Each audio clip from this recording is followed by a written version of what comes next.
नमस्कार, इस खास बुलेटिन में आपका स्वागत है। मैं हूं रुचि शर्मा। आइए डालते हैं एक नजर आज की हेडलाइंस पर।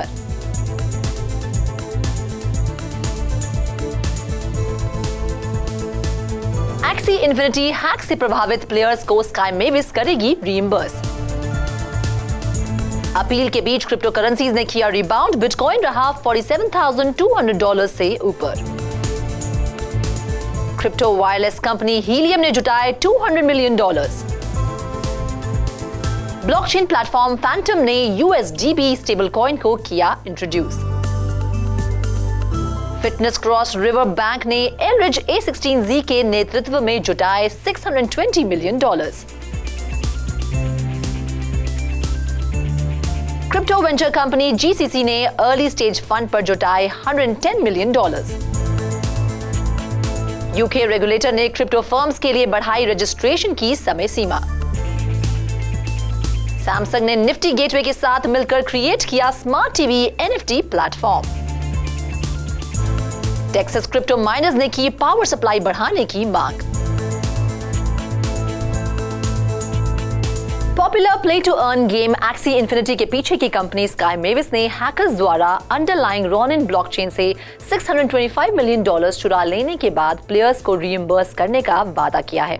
कंपनी ने कहा है कि वो ये सुनिश्चित करेगी कि सभी ड्रेन किए गए फंड्स को रिकवर या रीइंबर्स किया जाए, जो एक्शन के सबसे अच्छे तरीके को निर्धारित करने के लिए स्टेक होल्डर से बात कर रही है।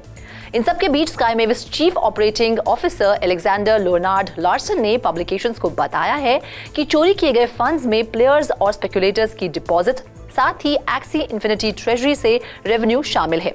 अटैकर्स को रॉनिन नोड में एक बैकडोर का पता चला और फिर विड्रॉल्स के लिए हैक की गई प्राइवेट कीज का इस्तेमाल किया गया। इस दौरान हुए नुकसान में 173,600 एथर और USDC में $25.5 मिलियन शामिल थे।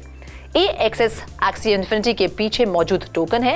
हैक की घोषणा के बाद 11% तक गिर गया, जबकि रॉनिन ब्लॉकचेन टोकन RON लगभग 20% नीचे आते हुए देखा गया। वहीं पिछले 24 घंटों में AXS में 4% की बढ़त देखी गई। एशियन ट्रेड्स में गुरुवार को क्रिप्टो करेंसी में रिबाउंड देखने को मिला, क्योंकि अनसर्टन पॉलिटिकल और इकोनॉमिक एनवायरनमेंट ने इन्वेस्टर्स को रिस्की होने के बावजूद डिजिटल एसेट की तरफ रुख करने के लिए प्रेरित किया। यूक्रेन पर रशिया के लगातार हमले ने दुनिया भर में सप्लाई चेन्स को झटका दिया है, खास करके यूरोप को प्रभावित किया है।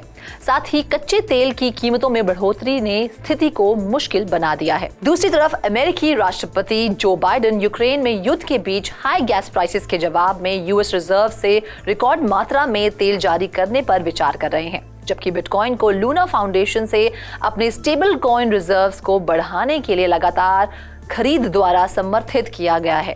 ऐसे में रिकॉर्ड बताते हैं कि फाउंडेशन ने 22 मार्च से लगभग $1.5 बिलियन मूल्य के बिटकॉइन खरीदे हैं।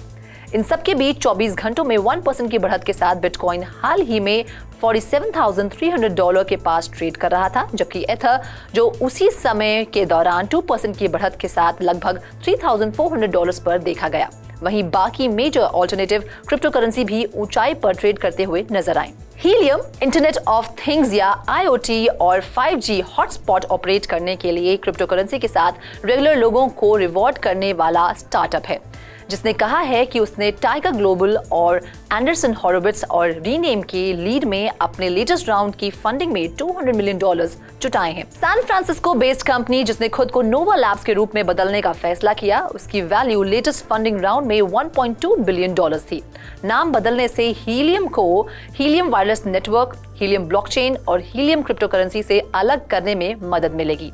वहीं नोवा लैब्स हीलियम इकोसिस्टम में नए फंड को इन्वेस्ट करेगी। नेटवर्क को बेहतर बनाने, वायरलेस प्रोटोकॉल्स सपोर्ट को जारी रखने और क्रिप्टो करेंसी द्वारा संचालित हीलियम नेटवर्क के टॉप पर नए एप्लीकेशन बनाने के लिए एडिशनल डेवलपमेंट रिसोर्सेज को हायर करेगी। 2019 में लॉन्च किया गया नेटवर्क हॉटस्पॉट नाम की डिवाइसेस पर निर्भर करता है, जिसे लोग खरीद सकते हैं और अपने घरों में रख सकते हैं। हॉटस्पॉट पेट ट्रैकिंग कॉलर्स और एनवायरमेंटल सेंसर्स जैसे फ्लड मीटर्स जैसे गैजेट्स के लिए लॉग फाइल कवरेज प्रदान करते हैं। जो रेडियो फ्रीक्वेंसी का इस्तेमाल करके इंटरनेट से जुड़ते हैं। इस तरह से हॉटस्पॉट के ओनर्स HNT नाम के एक क्रिप्टो टोकन को कमाते हैं जब उनके नेटवर्क को दूसरे यूजर्स द्वारा एक्सेस किया जाता है, जिसके बाद HNT को कैश में एक्सचेंज किया जाता है। DeFi, क्रिप्टो करेंसी D-Apps और एंटरप्राइज एप्लीकेशन के लिए एक ब्लॉकचेन प्लेटफॉर्म फैंटम फाउंडेशन ने USDB नाम के एक स्टेबल कॉइन तैयार किया है। प्रोडक्ट के लैंडस्केप में bridge, traditional finance, staking, XFHM, mint USDB और USD बैंक शामिल है। USDB टीम ने ट्विटर पर नई स्टेबल कॉइन के फीचर्स पर रोशनी डाली है। फीचर्स में से एक में HFM प्रोटोकॉल और USDB स्टेबल कॉइन के बीच यूनिफिकेशन शामिल है, जिसे अब बैलेंस कहा जाता है। ये FHM और USDB दोनों के लिए बिजनेस रेवेन्यू जनरेट करता है।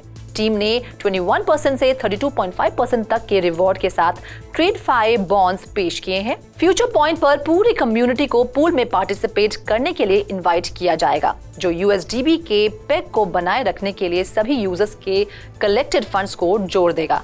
ऐसे में फैंटम की नेटिव क्रिप्टो करेंसी FTM ने पिछले 24 घंटों में 4% की बढ़त के साथ हाल के समय में $1.44 पर ट्रेड किया। क्रॉस रिवर बैंक एक फाइनेंशियल टेक्नोलॉजी कंपनी है जो क्रिप्टो कंपनीज के लिए फिएट ऑन और ऑफ रैम्प सहित एम्बेडेड फाइनेंशियल प्रोडक्ट्स की पेशकश करती है, और इस कंपनी ने अनडिस्क्लोज वैल्यूएशन पर $620 मिलियन के फंडिंग राउंड को क्लोज किया है। कैपिटल जुटाने को लीड एलरिज और एंडरसन हॉरोविट्ज ने किया है, जिसमें T. Rowe Price, Whale Rock और हैनाको वेंचर्स द्वारा एडवाइज फंड से भागीदारी थी।